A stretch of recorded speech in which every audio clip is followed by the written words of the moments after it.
I'm working with Dominic Aielli. He's born and raised here in the town of Milton. And Dommy, did you ever see? I mean, in years past, I'd be in the car. We'd be listening to Bruins games while we're out on assignment, and especially the last two playoffs, the last 2 years, he'd turn off the radio and he'd say, "They broke my heart again." But this year, a lot different, Dommy. Unbelievable, Jonathan. I remember 1986, I was here at the Celtics parade, which wasn't a parade, it was more of a rally at City Hall Plaza. I climbed a light pole, which is still here, and I watched Larry Bird.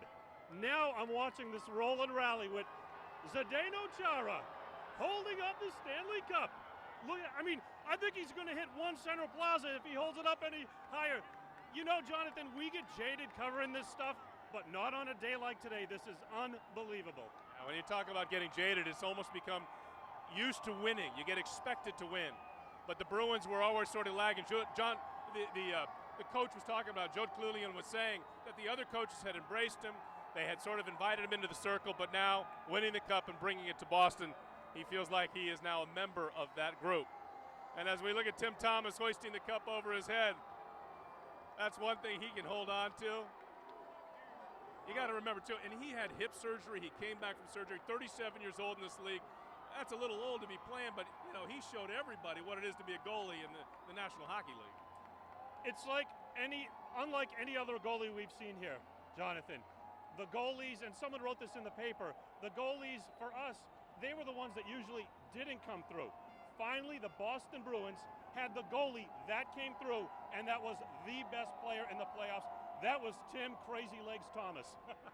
And when you look at this crowd, I'm talking about hundreds of thousands of people from Stanford on up through Cambridge Street, on over to Tremont. And the interesting part of the demographic, if you will, of this crowd is so many people have come, not just from nearby towns. There are a ton of Canadians in this crowd. We saw people from Ottawa, from Ontario, even from Vancouver that came here to be a part of this celebration.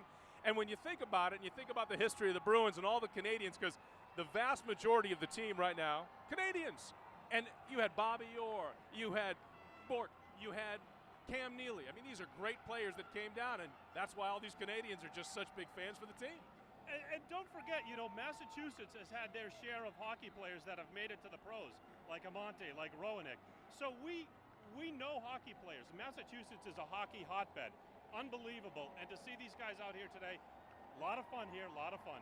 You got to pan over to the confetti machine as this shooting confetti on top of it. It doesn't take much for this crowd to get going. Earlier, the police were going down the line. They had their lines of officers putting up barricades. They were cheering for them. A Coke truck went by. They were cheering for them. But now this crowd has grown at least 50, 75, 100 deep, and they are going crazy for the Bruins. I'll tell you what, let me just let you listen in to what's happening out here for a second.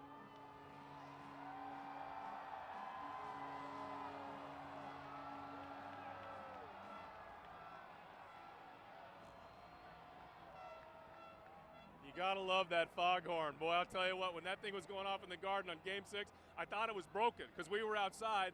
I kept hearing that thing go off every few seconds. I said, what's going on with the foghorn? They were scoring goals, 4 goals in a matter of 4 minutes. Do you think Roberto Luongo gets up in a cold sweat at night and hears a foghorn? I'll bet Roberto never wants to hear another foghorn at the Garden again. Look, Tommy, go to this right. Let's show this. Look at this. Look at all these people.